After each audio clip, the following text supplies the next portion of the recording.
तो जी है, नमस्कार दोस्तों, आप लोग देख रहे हैं बीडी भोजपुरी। और आप सभी को बता दूं, भोजपुरी सुपरस्टार खेसारी लाल यादव जी का नया धमाल और शानदार वीडियो सॉन्ग आप सभी के बीच में रिलीज हो चुका है, जिस गाने का नाम है जैला जब से मिले थे।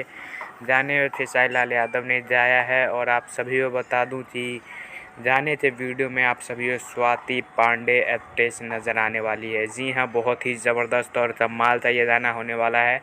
Khesari music world YouTube channel पर ये वीडियो रिलीज़ होगा और वीडियो भी आपको काफ़ी शानदार क्वालिटी में देखने और सुनने को मिलने वाला है।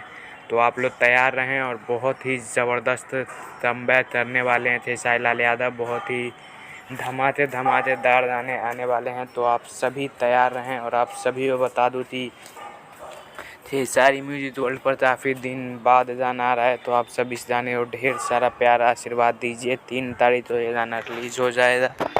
तो आप लोग जितना एक्साइटेड हैं कमेंट करके ज़रूर बताएं। मैं मिलता हूं आपसे नए वीडियो में नए अपडेट के साथ। जय हिंद, जय भोजपुरी।